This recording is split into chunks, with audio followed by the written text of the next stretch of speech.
More rewards, more savings. With American Express Business Gold, earn up to $395 back in annual statement credits on eligible purchases at select shipping, food delivery, and retail subscription merchants. Enjoy the benefits of membership with the Amex Business Gold Card. Terms apply. Learn more at americanexpress.com/business-gold. Amex Business Gold Card. Built for business by American Express. Ran with it. And how'd it go? I couldn't believe it. I had to ask like 2 or 3 times. I saved an incredible amount of money. How does Patrick feel about Optima? Couldn't be happier. They definitely helped me. Optima Tax Relief, the best place to call. They're the best in the business. Do what Patrick did and call Optima Tax Relief for a free consultation. Call 800-343-6460. 800-343-6460. 800-343-6460. Optima Tax Relief. Testimonial from an actual client. Some restrictions apply. For complete details, please visit OptimaTaxRelief.com. Bringing you an in-depth look at Penn State sports and more. This is the Steve Jones Show on News Radio 1070 WKOK.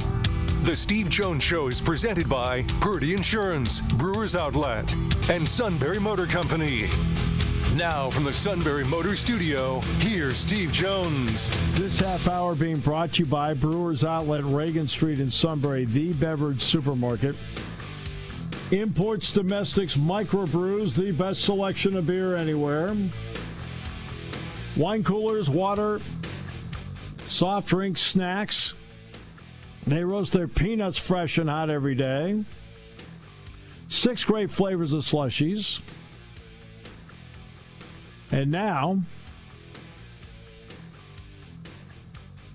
you can get ready-to-drink cocktails, High Noon, Crown Royal, Jack Daniels, and the Pickle Bar led by the Barrels and the Dills, indeed second to none, all at Brewers Outlet, Reagan Street in Sunbury, the beverage supermarket. Very pleased to be joined by a man that's going to the NCAA Tournament with St. Francis, and that is Rob Krimmel. Rob, welcome back to the show. It's so great to have you with us. Steve, thanks for having me. Well, let's start with this, because obviously I saw your team early in the season, and I was so impressed by Juan Cranford that night at the Jordan Center, now to see him play like this. But what does it mean for the older players that have been through this, in your opinion, and what have they meant to you getting to this point? The older players on our roster, or the older players that have come through the program? Which one? Because they're both pretty critical to where we're at. You know, the first thing is the tradition and success that's a part of St. Francis basketball. You know, those older guys that paved the way for us, and for a small school up on a mountain to have 3 guys hanging our rafters, their jerseys retired: Maurice Stokes, Kevin Porter, Noam Van Leer. Yeah. That's a pretty good collection of individuals. And then we have one player, Maurice Stokes, who's in the Hall of Fame, and has an NBA award named after him. Yep. You know, so for us, that tradition and success started back in the 50s, and then it kind of entered the golden era of St. Francis basketball that ran through the early 70s, and then the 91 team that set the standard for modern success for college basketball and making the NCAA tournament, with Coach Barron running the show, and then Mike Isolino and Joe Anderson, the two-headed monster that they were, set the bar. And unfortunately, as a player, I never reached that. And as a head coach, it took us 4 tries to get there. But the response that we got from, the golden era guys, the excitement from us making the run was contagious. Talking to Coach Barron and the guys that made the run in '91, their excitement as well to be able to join their club, and then guys that didn't get the opportunity, living vicariously through this group. That's been the really neat thing for me. Guys that I played with, and even some of our more recent alums that didn't get to experience a championship moment, but all of those guys played a part in helping us get to this spot. And then for the older guys on our roster, 2 years ago we only had 4 returning scholarship players, and really only 1 with any kind of impactful minutes. This past year we had 7 that returned, and that's a big number in today's era of college basketball. If you can have over half of your scholarship roster return, it made the job easier for us to talk about, okay, what does it mean to keep the locker room clean? What do we do on road trips? What does shell drill mean? And so that passing of the torch was a little bit easier with the 6 new faces that we brought into the program. And you mentioned guys, a guy like Juan Cranford, who's a freshman. Equal responsibility goes to them for being able to reach out and accept what the standard was. And so the older guys that wore the uniform before, there's a lot of excitement. And the older guys that are wearing the uniform right now, the upperclassmen, they had a big part in us taking that next step as a program, because they stuck with us when they very easily could have gone and tried their hand at other places for different circumstances. In the last 6 games, you had 3 of them go to overtime, and then the other wins were by 3, by 3, and by 3. What level of mental fortitude have you seen from your players that has allowed you to negotiate tough, hard-fought games? One of the things that we talked about halfway through the season was composure. Once we got out of our non-league schedule, and when you go through at our level, when you go through the gauntlet that we did, you're playing Penn State, you're playing Clemson, Georgetown, Dayton, Maryland. You're playing teams, that from a talent standpoint, night in and night out, we can play really, really hard, and that might not be good enough. Maybe we can hang around for a little bit, but over the course of 40 minutes, talent's going to take over, and that's becoming harder and harder now with the money that's out there. Older players at the higher level are sticking around because they can make more money in college than they can being a professional in Europe or even in the G League. So, that challenge of keeping and building a chemistry come January at our level, it's getting a little bit harder because you're going into Christmas break. A lot of times, you're 4-9 or 5-8. You're in a losing record, and got to get those guys to understand that they've got to play with confidence and they got to build composure so that we're ready for February and March and playing our best basketball. But the unfortunate thing is, you don't come out of the womb with composure, right? You don't just put on a uniform and all of a sudden you're composed. You have to go through some tough times. You have to struggle a little bit. You might be embarrassed, and it's individual and it's as a team. And so some of those struggles early on helped our guys get to the point where, okay, we can do this, because the next step after composure is confidence. And once you get the confidence, then there's a belief. And when we got to the under 4 timeout in the championship game, we told our guys going into the game, get to the 4-minute mark, let it be a game, and let's go win it. We got to the under 4 timeout. There's 3:41, I think, left on the clock, and I got to the huddle, and the first thing I said, this is what we asked for.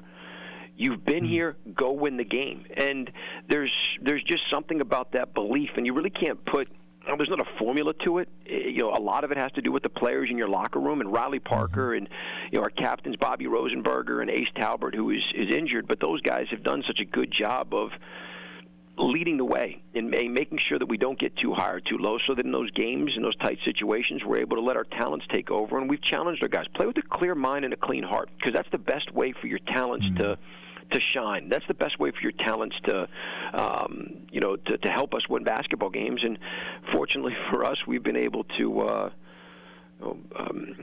be a few points, you mentioned, a few points ahead of our opponent the better part of the last 6-7 games. Yeah, you only had Ace Talbot for 5 games, and a player I like, by the way. And to overcome that, I think, is another big plus for you. And at your level, you're rarely going to. Oh, by the way, just so you know, I talked to Josh Cohen before the USC game. We were on the floor, and he had nothing but the greatest things to say about you. And he wanted me to pass along all of his best wishes. This was about a month ago when I saw him, but I want to make sure you knew that, Rob. I appreciate that. No, I'm talking. He says is a great coach, good people. I mean that's. So I just want to make sure you knew that. Normally, you're not going to. We got after we won a championship, so he certainly has been able to support us from a distance, and we appreciate all of that support for a guy that did a lot of really good things during his time in Loretto. So the transition in the question is that you normally are not going to get a guy that size that can play for you like that. So you're going to be an undersized team. Valentino Pinedo is the guy that has to go down and take care of all that. How hard does he need to work, especially when he's going up against guys that have a little more size than him? And what skills does he personally take advantage of where he makes himself difficult to guard by a bigger guy? The great thing about him is that he's one of the guys on our roster that probably played in a bigger atmosphere than the atmosphere we experienced on Tuesday at Central Connecticut, because he played against France in the I think it was the FIBA U18 Spain versus France. And he played against Victor Wembanyama, and there aren't many players bigger than Victor or more talented than Victor Wembanyama. So he's not afraid of the opponent. He's not afraid of the moment, because he played at a high level against some really good players for his upbringing before he got to college, and then his 2 years at East Carolina. But the thing that he does really well is he can play out on the perimeter. In fact, we used him as a little bit of a pressure release in our championship game, because he can facilitate the ball a little bit like Josh Cohen could when he played for us.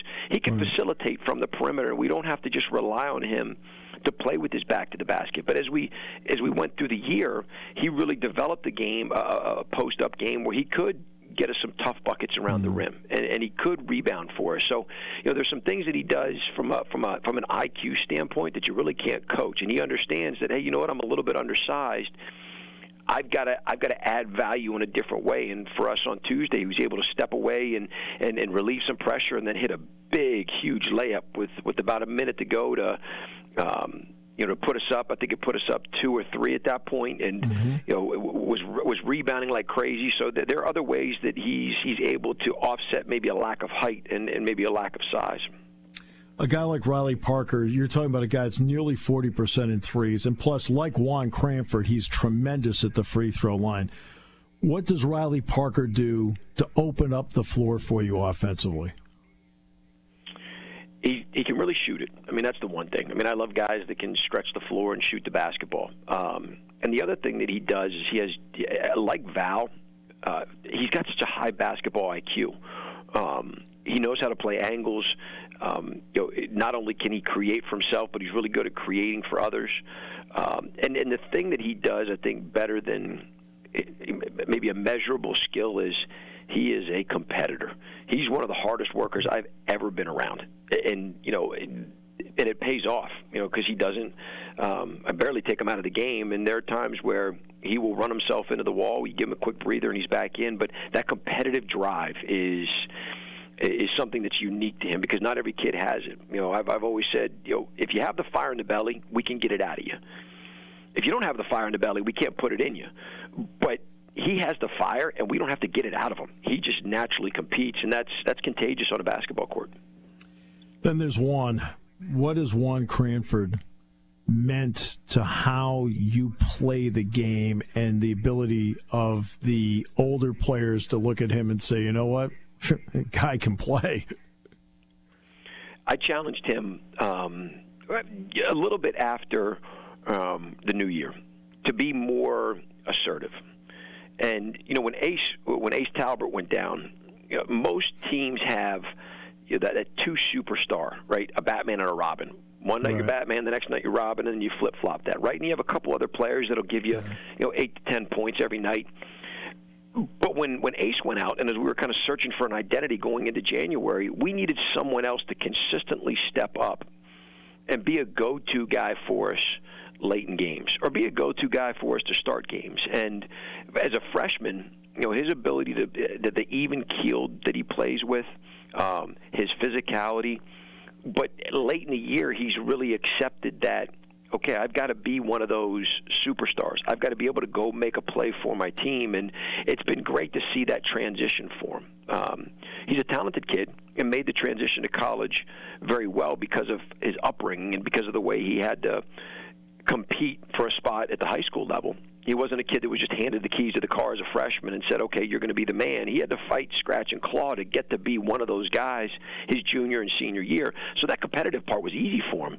And he had the size and the body to transition. It was just, you got to bring it every night at the Division I level. You can't coast through practice. You can't coast through a game. You can't stand up on defense, because the talent gap is obviously a lot closer, and there are a lot of guys that are more athletic than you, more physical than you, and to see that transition and that journey for him to where he's a guy that has made some big plays for us down the stretch is a lot of fun to see, because he's a talented kid.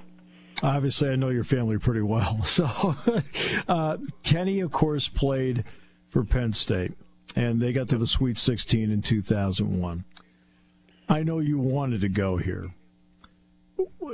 Going to St. Francis, How difficult actually was it at your age, and when did the place start to grow on you? Yeah, I mean, Penn State, I still get chills hearing this interview, because people like you, hearing your name or hearing your voice, on the radio and the Beaver stadiums and the rec halls, and it's such a great place to grow up. State College is a special place. Both my parents obviously worked there, and like you mentioned, my middle brother went to school there, and Penn State was that school that you grow up saying, hey, I want to go to Penn State, or I want to play there. I remember, I never played football, but to see the football team rush through the tunnel, that still gives me chills when I go back there. And so I thought that I was going to a big school. Penn State, yes, or pick North Carolina or Michigan, one of those other big schools. I was going to a big school. Yeah. Well, then the reality sets in, and those schools aren't recruiting me. And so I needed to start to take a closer look at the schools that were sending me the letters and making the phone calls and coming to see me at camps and open gyms at State College, and take a serious look at those schools. And, I came to St. Francis, and I remember saying to my dad the first time, Dad, I'm not going there. I'm not going there. The football field is smaller than my high school football field, or whatever right. I was looking at. My dad just let me run my mouth all the way down the mountain, right? Okay. And he said, listen, don't put all your eggs in one basket. You need to make sure that you look at a wide variety of schools. And because my dad was a swimming coach, he got the recruiting process. Sure, right. I probably didn't give him enough credit at the time, but he understood what I needed to be looking for. And he wasn't driving the car for me. But he was a passenger, kind of telling me to turn left and turn right. I was the one that needed to drive that car, and I don't know what it was, what turned me, but I came back for my official visit and spent more time with Tom McConnell. Tom Fox was my host. Got a chance to meet more people on this campus, and I came back for my visit, and I said, Dad, I want to cancel all my other official visits. I'm going to St. Francis. And I remember he's in the recliner Sunday night, kind of rocking there, half asleep, he's probably watching an NFL football game, and he said, no, let's just sleep on it. I said, Dad, no, I want to go. He said, if you want to go, you pick up the phone and you call Coach McConnell, but then you got to call the other coaches and cancel your visits. Are you sure this is one of you? Dad, I want to do it. And so at that point, I called Coach McConnell and said, I'm coming, fall of 1995, and I haven't looked back. And it's been a special place for me and my family for the last, really the last 30 years. And first impressions can be broken. They can be broken, and an 18-year-old kid doesn't necessarily know what they want right away. And I'm living proof of that, because I went to one of the smallest Division I schools in the country and had a great experience, 4 great years here, met my wife, have 2 degrees from the institution, and I'm very fortunate to be the head coach of such a great place. Why coach? I mean, I realize that you're in a situation where there's no NIL or anything like that, but there is the portal, as we talked about with Josh Cohen. Why coach? The impact that you can have on 18 to 23-year-old kids, it still drives me. I think it's I look back at my time, it's such a formative stage in your life, right? You're largely guided by what your parents do for the first 18 years. The church you go to, the high school you go to, the people you hang out with, the restaurants you go to, all of that is really guided by the people that are in your family circle, right? Whether it's a mom and dad, aunt and uncle, the people that are around you for 18 years. But when you get to that college experience, it's really the first time in your life that you're making a significant decision that is going to really guide the next maybe 40 or 50 years of your life. And my dad always said, I want college to be the best 4 years of life, but I don't, because I think the next 4 need to be good, the next 4 need to be good. And if you pick the school for the right reasons, those next 4 are going to be great, the next 4 and the next 4. And I think that 18 to 22-year-old phase, even more than when I was a player, I think there's still a need. I think there's still an opportunity to impact these kids so that you can help them make decisions that will not only make them better basketball players, but better students and better people. And development is at the heart of what I believe coaching is about, what education is about. It's not just developing players, but those relationships that you can have with your teammates and your coaches and your professors. There's a need for that, and I think now more than ever, especially coming out of some of the things with COVID and the challenges that young people face now. It's much more complicated than when I went to college, a lot more complicated. And I think the ability to plant that seed we're not going to change who they are. Mom, dad, aunt, and uncle, they got them to that point. But hopefully we can still plant a seed or two that, maybe it's 4 months from the time they make the decision to go to St. Francis, or maybe it's 4 years after they leave that they're better because they played for St. Francis. They went to school at St. Francis, and that still drives me. It's more challenging now than it ever was because of the things that you mentioned with portal and NIL. But my stubbornness and my competitiveness is saying, okay, you're telling me I can't? I will, right? They told me I couldn't play Division I basketball. Okay, I did. They're telling me I couldn't start. Okay, I did, right? So that I couldn't be a head coach. Okay, I did, right? So that drive and that chip on your shoulder is still a part of my makeup, Steve. I still have a little hard-headedness to me. I blame that on my mother. That's my mother coming out of me. See, he can tell me that. You know my family, and that's true. I love my dad, and I got my bald head and my desire, I think, to coaching, but my stubbornness and my competitiveness, I think I came from my mother. Yeah, don't tell her I agreed with you. She'll be flattered, and so my dad will agree with you. I'm sure of that. How ironic is it that in all likelihood you're in that first four that you started the season at Dayton? Luke McConnell, who's our associate head coach, whose dad coached me in college. Yeah. He said something sarcastic. He said, hey, should we put like a St. Francis note card up in one of these ceiling tiles or something, or, leave something behind? Because, our league at our level, right, we're going to be in the playing game. Now, if Central Connecticut had won, there were a lot of mock-ups that had them as maybe as a 14 or 15 seed, but, right. 9 out of 10 years, our level, we're going to be in that playing game. And he said, should we do it? And we're kind of talking about it, and then I think the horn sounded and we had to go out for halftime, right? But it was discussed that, hey, how neat would it be that we could start our season here and then come back in the NCAA tournament? And, we certainly kind of spoke that conversation into existence. But our guys won't be fazed by playing in Dayton, right, because the crowd out there opening night was phenomenal. It's one of the best places to play a college basketball game, and I'd expect the environment, whoever we end up playing, I'd expect the environment to be just as electric as it was that opening night, because the people out there have such a passion for college basketball. One quick story about your dad. Your dad's coaching a Little League All-Star team. I'm coaching a Little League All-Star team. We're in Petersburg. Okay, we're in Petersburg. Neither one of us has won a game in the tournament, so now it's the last game. So the two of us meet at home plate, and Bob looks at me and he says, well, this is for all the marbles. And I said, you know what bothers me is it may come down to coaching. So after they won 4-3, I walked up to him. I said, I was right. It came down to coaching. I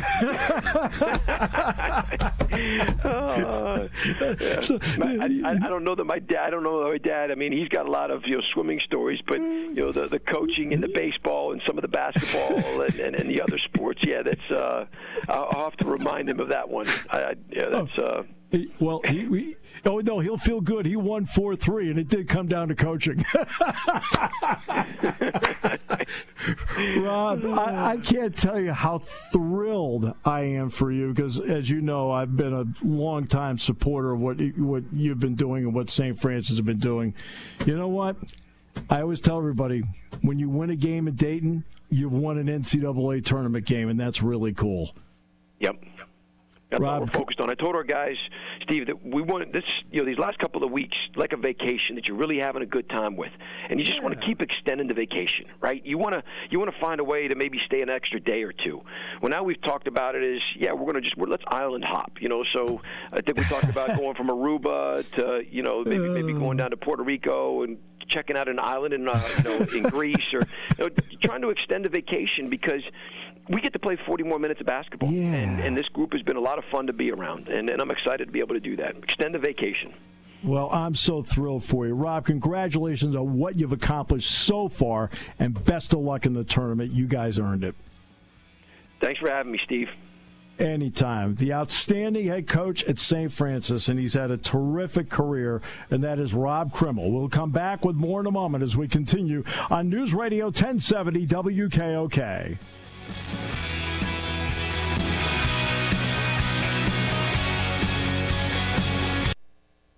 This episode is brought to you by State Farm. From your morning podcast to your afternoon playlist, State Farm knows you personalize your entire day, and that's why State Farm helps you personalize your insurance with the State Farm Personal Price Plan. It offers coverage options that help protect what you care about most at an affordable price just for you. Like a good neighbor, State Farm is there. Prices vary by state. Options selected by customer. Availability and eligibility may vary. Party time, game time, or just fun time. Doesn't matter what time it is because it's Brewers Outlet time. The beverage supermarket has the area's largest beer selection. Imports, microbrews, ciders, and domestics. Pick from over 100 ice-cold 12-packs and dozens of 24-ounce singles. Soda, snacks, hot sauces, fresh roasted peanuts. Make it one-stop party shopping, and don't forget the pickle bar. So whatever you're celebrating or just doing it up, Brewers Outlet, Reagan Street, Sunbury wants to see you. And thank you for your years of patronage. No one has to tell you that prices on groceries and many other items have been on the rise recently. How do you get the most for your money? I have the answer for you and your family. Hi, I'm Justin Michaels of Surplus Outlet. If you never shopped at Surplus Outlet, you're missing out on buying your groceries at below wholesale prices. By shopping at Surplus Outlet, you'll save on the same things that you'd buy at the big box stores, and you'll see the savings add up. I invite you to come into Surplus Outlet and see for yourself. Surplus Outlet has a great selection of groceries and much more, including deli meats, cheeses, snacks, beverages, paper products, cleaning supplies, pet items, as well as a large frozen food section and fresh produce. At Surplus Outlet, we don't play the game of lowering prices on one item just to raise the price of another. The everyday low price is just that at Surplus Outlet, and we even bag your groceries for you. We have truckloads arriving daily with special buys, so check out our Facebook page at Surplus Outlet Grocery Stores or stop in often to save even more money. These specials go by fast. Surplus Outlet, Route 11 Northumberland and Route 15 Montgomery. Sign up for Facebook and email alerts for additional special savings. Do it today.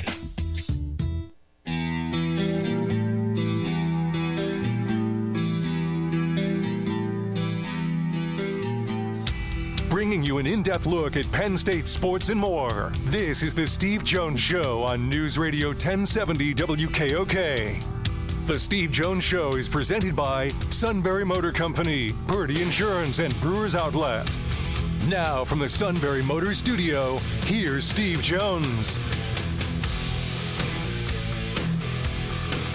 Great to be with you on the show today, brought to you by Sunbury Motors, 4th Street in Sunbury, Sunbury Motors Kia, routes 11 and 15 in Hummel's Wharf, and online at sunburymotors.com. Ford, Kia, Hyundai, invest in new inventory. Great pre-owned inventory with the Sunbury Motors guarantee and a terrific service department that backs it up every step of the way, whether it happens to be quick lane inspections, routine, difficult, all at Sunbury Motors, 4th Street in Sunbury, Sunbury Motors Kia, routes 11 and 15 in Hummel's Wharf, and online at sunburymotors.com. John Feinstein, the great writer, has passed away at the age of 68. His brother confirmed it, by the way, his brother Robert. The cause of death not immediately known. I really personally liked John. He would kid me all the time. Right? He would kid me all the time. He goes, "Oh, Steve, you might be the losiest announcer in the history of college basketball." I was like, "Thank you." I said, "Well, I didn't coach any of the games. I didn't play in any of them." And we'd have a little fun back. You know what I mean? A little fun back and forth. But I like John a lot. His book, Season on the Brink, about Bob Knight, read that cover to cover. I thought it was brilliant. He wrote a book about the Patriot League. Right? In the Patriot League book, I want to say it was The Last Amateurs? Yes. Yeah. Okay. So he is out there doing this book.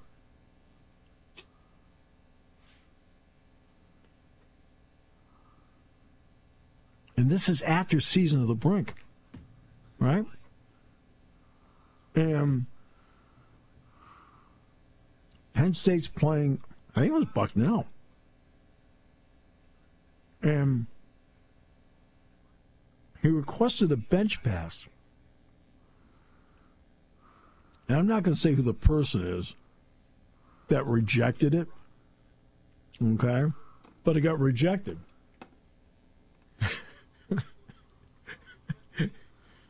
I was just the person that he knew, but man, he was hot.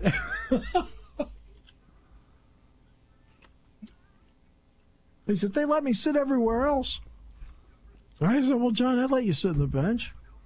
And I said, yeah, it's better having you down there than up here. Yeah. He goes, all right, Jones.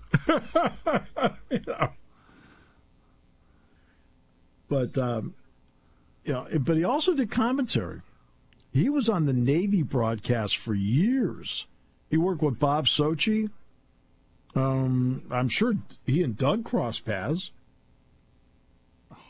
along the way. The year he was writing that Patriot League book, he was at Bucknell all the time. The other guy that would know him probably pretty well is Bucknell's sports information director, John Terry. I mean, John Terry's been at Bucknell, almost all of the 32 years I've worked at the Daily Item, but there was a stretch where he went to Army, that John was at the SID at Army, and that just happened to be the stretch where John was also writing the Army-Navy book. So John Terry has been around him a lot, too.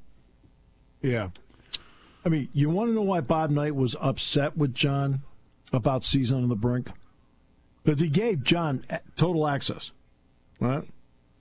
You want to know why he didn't talk to John for 8 years? You mean other than the fact that he's Bobby Knight? He was upset with seeing all the profanity in the book. Bobby Knight's heard himself talk. I know, but it's amazing how you see it in print. And you're mad that now everybody, what you don't think twice about, and now you see it in print, and it has an impact on you, that you see it in print. You also know that everybody else is seeing it in print, right?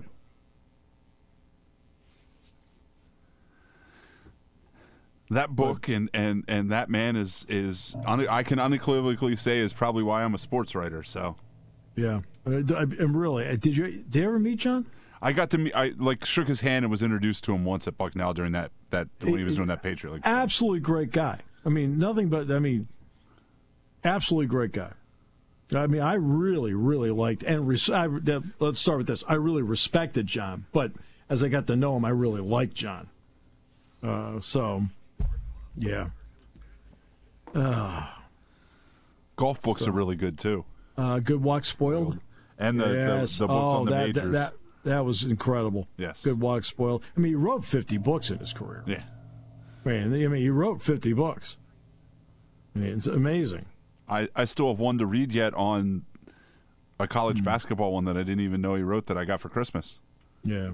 He actually was at his brother's house when he passed away, by the way. Oh. So, in McLean, Virginia. So, golly, I liked and respected John a lot. But he would kid me all the time. He'd kid me. Right? And then he'd lean over. He says, but you handle it really well. I was like, okay. So they've had some good years. Because he'd always go to the Palestra game. That's where, he'd go to the Palestra game, games that they'd come up here. Just liked and respected John Feinstein very, very much. So, tough. Very tough. Wow.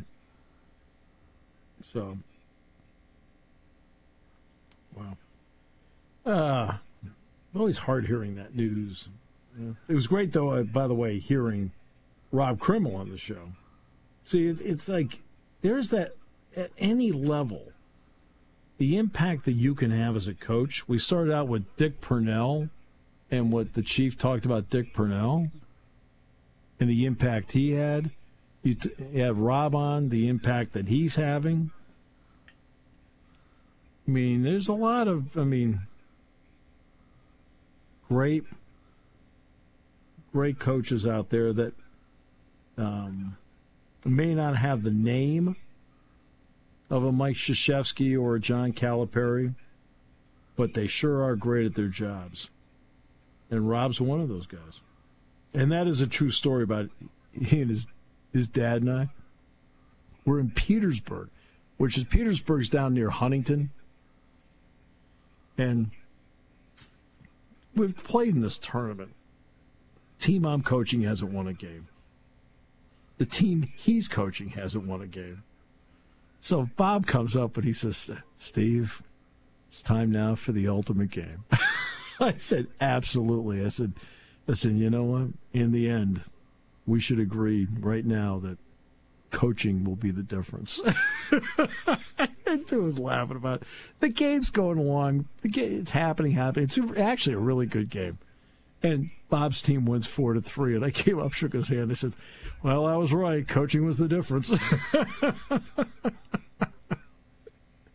Oh, you got to be able to laugh in life. And his family. I mean, Kenny, his brother Kenny is a great guy. Jeez. Kenny meant a lot to those 4 years here. In fact, Kenny had a good senior season. Hit some shots, made some plays. Crowd loved him. Yeah. So let's get you up to date on what's going on in sports. Cooper Flagg had an awkward landing. He missed the rest of the game, and Duke was able to win its game over Georgia Tech, 78-70. There's no way Flagg's playing the rest of this tournament. No way. Okay? Just not going to happen.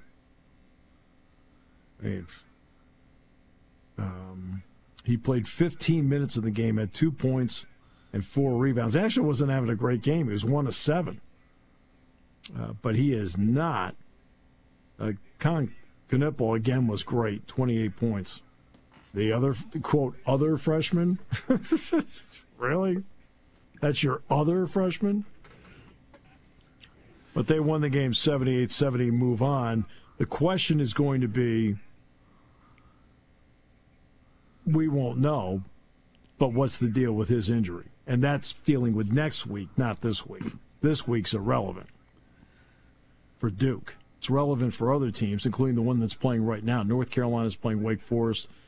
Tied at 2, 18-20 to go first half. I'm not ready to make a proclamation on that game just yet.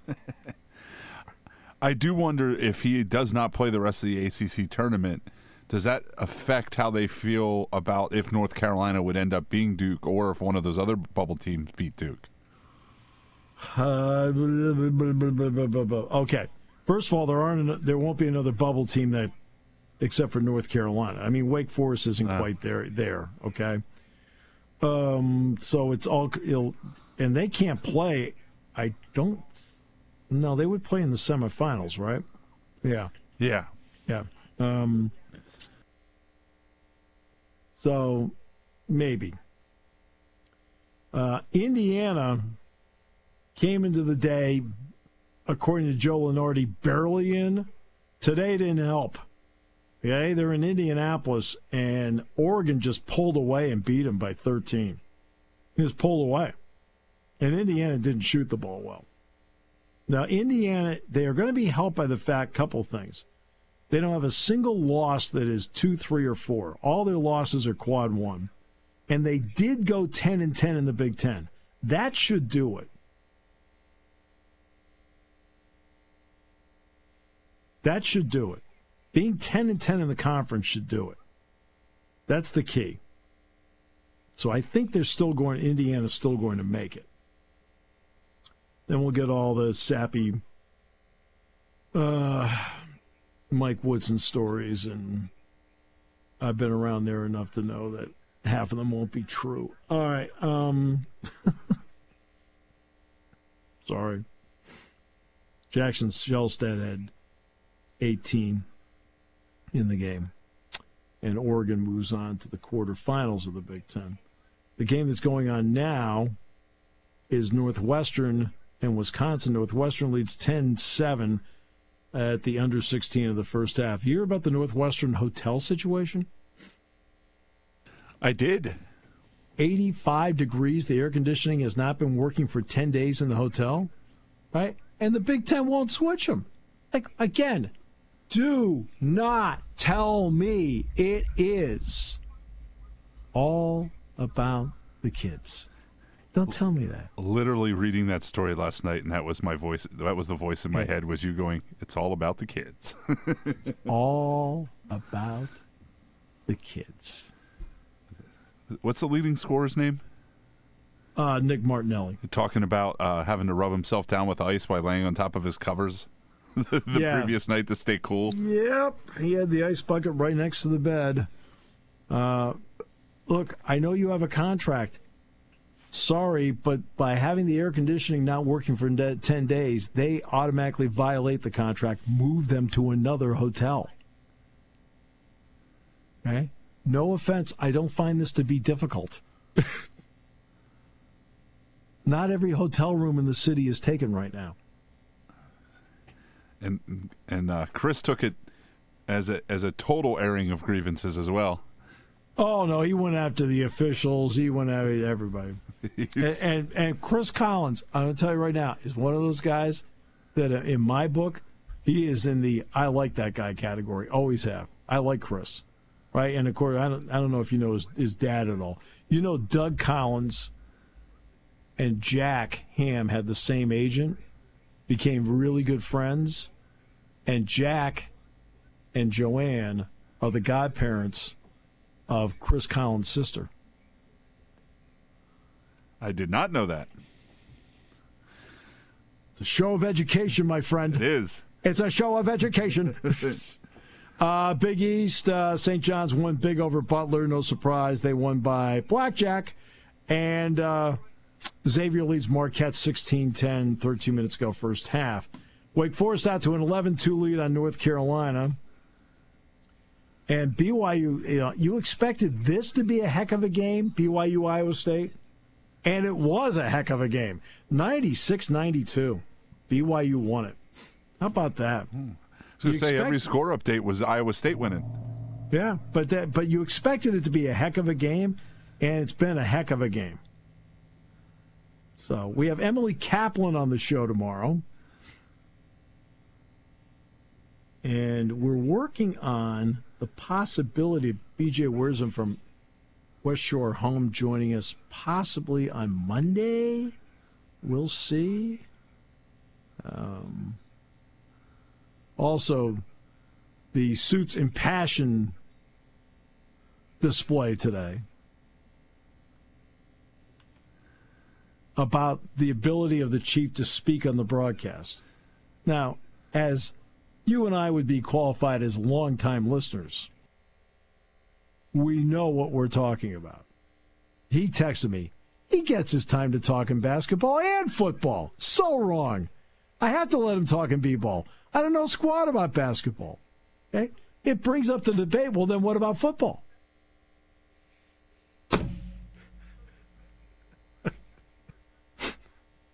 He opens himself up to these things all the time. We'll wrap it up in a moment on News Radio 1070 WKOK. 107 years ago, Ford Motor Company introduced their first truck, the Model TT, revolutionizing how America works and drives. And for 107 years, Sunbury Motors has been the name Central PA trusts for trucks. That's why we're celebrating our 107th annual Truck Month with over 125 brand new trucks on the lot at Sunbury Motors, 943 North 4th Street in Sunbury. We've got 24 Ford Mavericks, 61 Ford F-150s, and 29 Super Duties ready to roll, and they're all priced to move. Take up to $15,000 off a 2024 Ford F-150. Grab a 2024 Ranger with $5,500 off, or drive home a 2024 Maverick starting at under $31,000. It's a March filled with madness, so don't wait. Come see the selection at Sunbury Motors today, where together we'll be alive in 2025.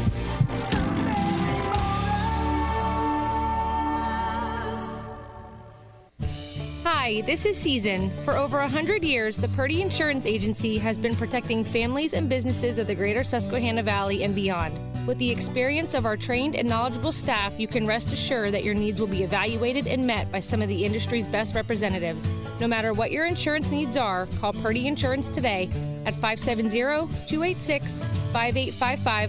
Visit our website at purdyinsurance.com or check us out on Facebook to see what we can do for you.